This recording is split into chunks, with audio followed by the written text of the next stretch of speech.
తెలుగు రాష్ట్రాల మధ్య న్యాయాధికారుల విభజన కీలక పరిణామాలకు దారితీస్తోంది. న్యాయాధికారుల కేటాయింపులో ఐచ్ఛికాల విధానాన్ని నిరసిస్తోన్న మూకుమ్మడిగా పదవులకు రాజీనామా చేయాలని న్యాయాధికారులు నిర్ణయించారు. హైదరాబాద్లో సమావేశమైన అన్ని జిల్లాల న్యాయమూర్తులు ఈ మేరకు నిర్ణయం తీసుకున్నారు. తమ నిర్ణయాన్ని గవర్నర్ను కలిసి తెలిపారు. ఆప్షన్లను పరిగణలోకి తీసుకోవడం వల్ల ఏపీ న్యాయాధికారులు ఎక్కువ సంఖ్యలో రాష్ట్రంలో ఉండిపోతారని, ఇదే జరిగితే ఇక్కడి వారు మరో 30 ఏళ్ల పాటు న్యాయమూర్తులు కాలేరని అభ్యంతరం వ్యక్తం చేశారు. న్యాయం జరిగేలా చర్యలు తీసుకోవాలని గవర్నర్ను కోరారు. సానుకూల నిర్ణయం తీసుకోలేని పక్షంలో రాజీనామాలు ఆమోదించాలని గవర్నర్ను కోరినట్లు తెలిసింది. తొలుత న్యాయాధికారులంతా గన్ పార్క్ నుంచి ప్రదర్శనగా రాజ్భవన్కు బయలుదేరారు. ముందస్తు అనుమతి తీసుకోనందువల్ల న్యాయమూర్తులంతా అరగంట పాటు రాజ్భవన్ ముందే వేచి చూడాల్సి వచ్చింది. అనంతరం గవర్నర్ను కలిసేందుకు అనుమతి రావడంతో కొంతమంది ప్రతినిధులు గవర్నర్ను కలిసి తమ సమస్యలను వివరించారు.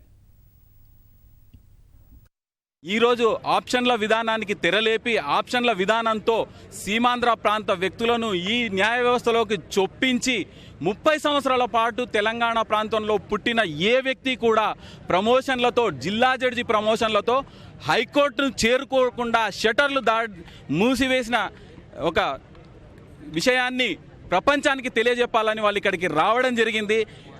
ఏ ప్రాంతంలో ఉన్న ఆ ప్రాంత హక్కు, ఆ ప్రాంత ప్రజలను న్యాయమూర్తులుగా ఎన్నుకోవాల్సిన అవకాశం ఉంటుంది. ఖచ్చితంగా ఈ పోరాటానికి పూర్తి స్థాయి న్యాయవాదుల జాయింట్ యాక్షన్ కమిటీ పూర్తి మద్దతు తెలియజేస్తున్నాం.